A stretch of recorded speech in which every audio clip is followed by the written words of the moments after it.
Good evening, guys. This is Radio Vista, and this is part 2 of the rant against the techno apocalypse. You may have listened to part 1 already, which was pretty long, kind of meandering musing on how screens are taking over our lives.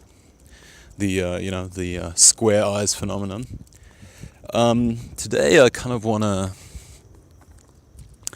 expand that, or maybe not expand it, but and actually what I'll do here, talking about screens, I'm doing this on my phone and the screen is much too bright, so there we go.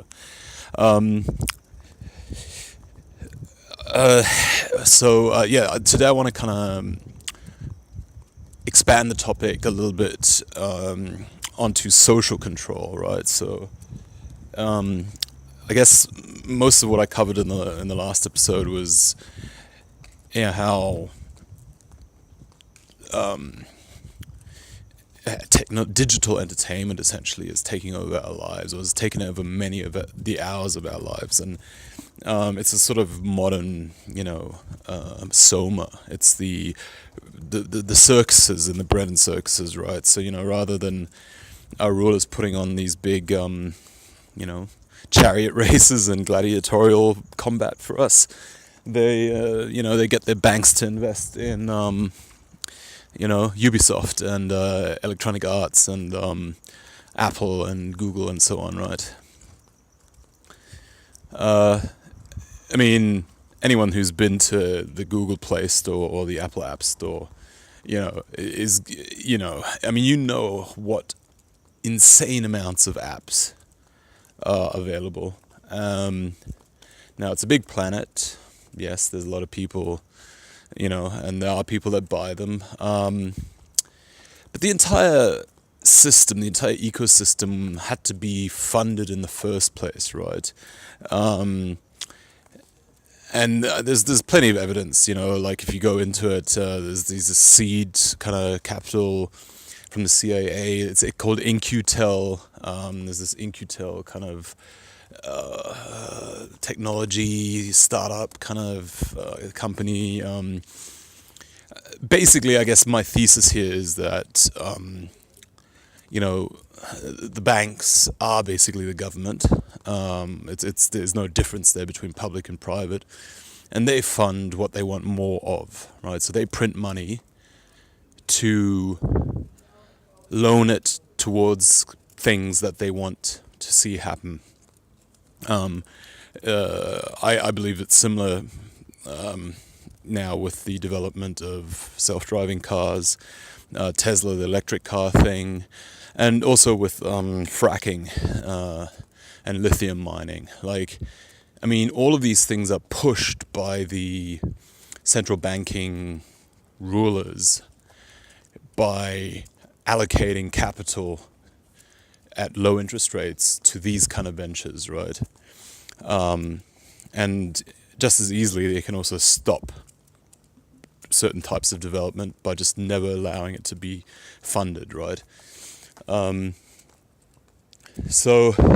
Nobody does anything by themselves, right? Everyone needs company funding to assemble a team, hire workers, assemble an office, get some equipment.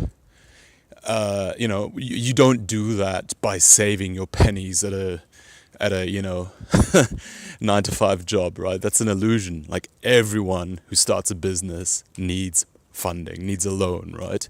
Now, you can do that through the stock market, I suppose, but that's also essentially under the control of the NYSE, the NASDAQ, the FTSE.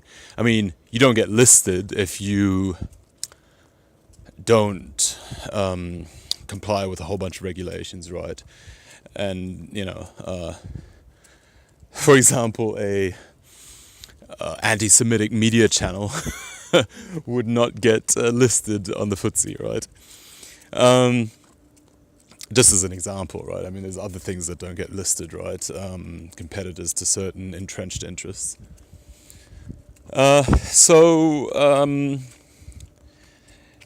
I mean, I'm kind of a bit of a tangent here from the funding side of view, but basically I guess what I'm trying to say is that we are seeing a lot of money go into apps and Netflix and videos and video games and digital devices rather than cancer research or AIDS research, right? Because that's what they want the money to go in, because that's what they need. They need you anesthetized. They need you staring at the screen day in, day out. They need you busy, basically. They need you occupied. So that you don't look up from your screen and notice what the fuck's going on around you, right? And if you do notice, then they need to. On my last podcast, I was going on about how recording devices limit your willingness to step out of line, basically, as it were. But there are still always those that do, and then for those there is then the political correctness, which is the other form of social control at the moment, right? So we have the surveillance, horizontal and vertical, with implied consequences, jail, arrest, etc. That's one pillar of social control. The other is the political correctness and which, increasingly, by the way, is also with implied threats of, state arrest and so on. But up until now was mainly enforced through a sort of social shaming technique, right? Through and through a sort of media smear campaign. Getting fired, being like having shitty search results on the internet forever kind of thing, right? And there's obviously, and that only works for a certain time. That basically only works for as long as people care about their reputation, basically, right? If you don't have a job anymore, if you're already unemployed, if your reputation is already shit, you're not going to care about that stuff, right? And there's obviously the ever increasing. And then there's those that are just rebellious, right? They just can't be bothered anymore, right? Their job is so shit that they don't even care about being fired. They want to be fired, basically, right? So there's now the increasing actual, real legal threats, hate speech laws, etc., that are being put into place. But for the majority, I'd say the social conditioning still works. But I mean, it's again similar. It's basically the other side of the coin to the technological controls scheme, right? Is that the more political correctness you have, the less freedom you have, basically, right? In my last podcast, I was saying, the more surveillance, the more video recording devices, CCTV you have everywhere, the less freedom you basically have, right? Effectively, and freedom to, not necessarily freedom from, but you certainly don't have freedom from cameras, right? I mean, you don't have freedom from being recorded. So where does that leave us, right? I mean, I think it's just important to recognize these two. I mean, I guess basically what this podcast is about is discussing our real situation, like real talk, basically, right? So why am I harping on about this? Because if you wanna like improve your life, if you want to improve your situation, if you want to improve your family's, your people's situation, if you want to, what I would call do good even, right? And, I'm not some kind of social justice warrior, do-gooder, but, I mean, you want to be as realistic as possible. You want to be as non-deceived as possible. There's so many deceived people out there, right? So the first thing you've got to do, if you don't want to be deceived, is you've got to really examine yourself. You've got to examine the world as well, though. There's this tendency, you are taught actually in our society to examine yourself under a certain framework, right? You're You're taught to blame yourself. You're taught to, work on yourself. Like get those anger issues under control, right? Get that, get that gut under control, lose some weight, so these kind of, I don't mean this kind of self-criticism, right? I mean, in a way, this is also self-criticism under a false pretense, under a false, it's a sort of self-deceptive self-improvement, right? Because you can't really improve yourself if you don't really ask yourself why those demands are made of you, right? So for me, I guess my thinking always circles around, what are people trying to make me think, right? Like, we are not just alone, in this world. Like, even though we are increasingly atomized as citizens in the West, we've had, every one of us has had insane amounts of inputs, right?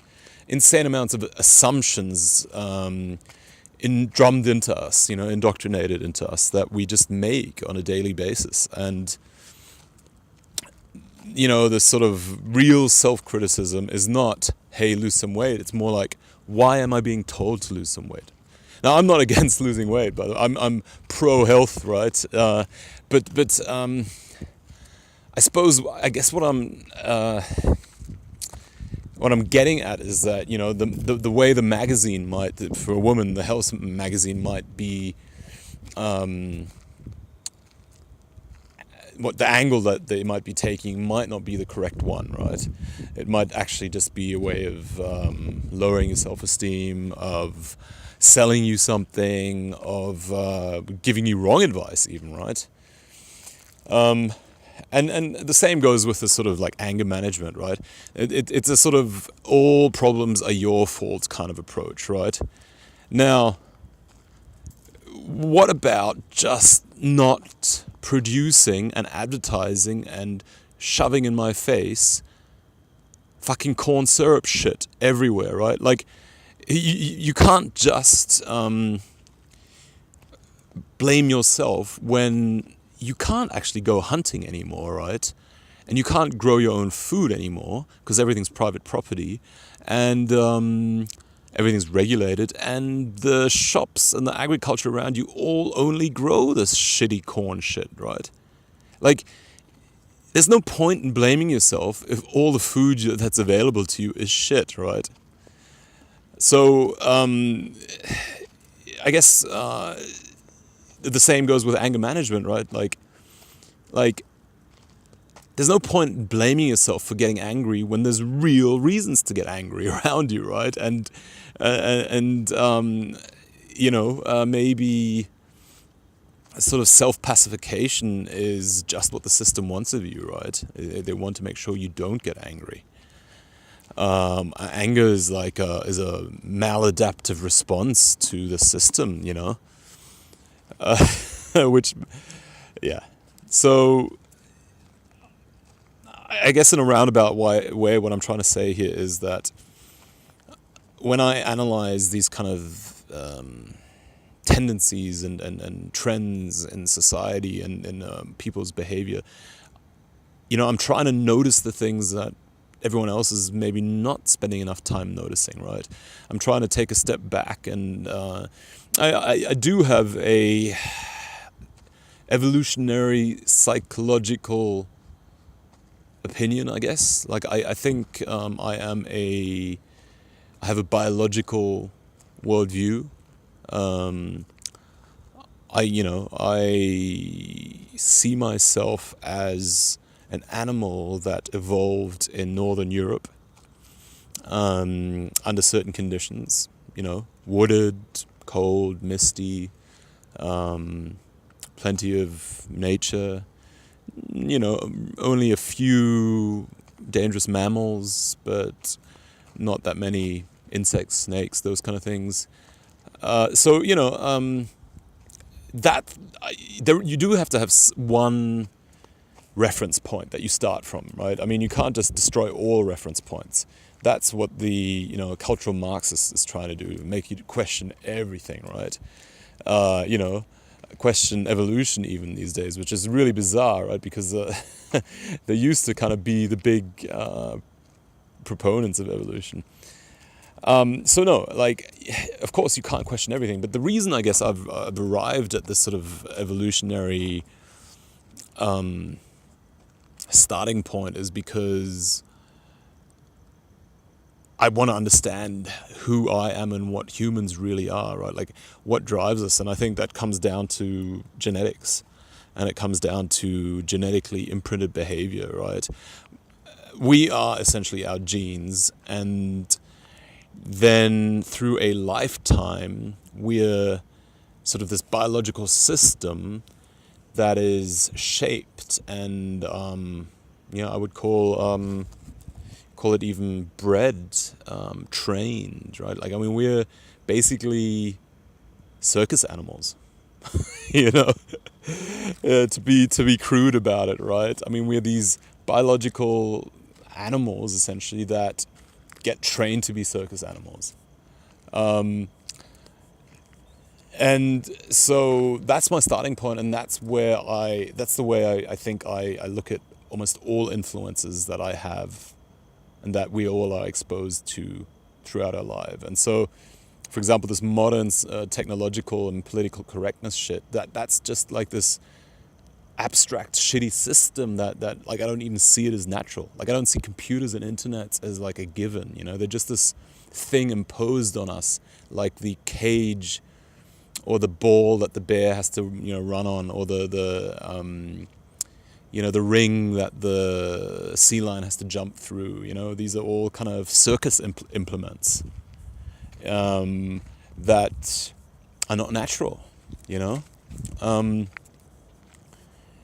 Now, obviously, we're not going to go back to Stone Age or Neanderthal times, but at times I think it's important, or it's useful to take that point of view and to really question all the influences that are acting on us.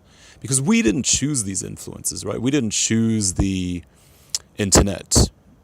We had no choice in it. We had no choice in political correctness. We had no choice in the cities being built around the car the way they are now, right?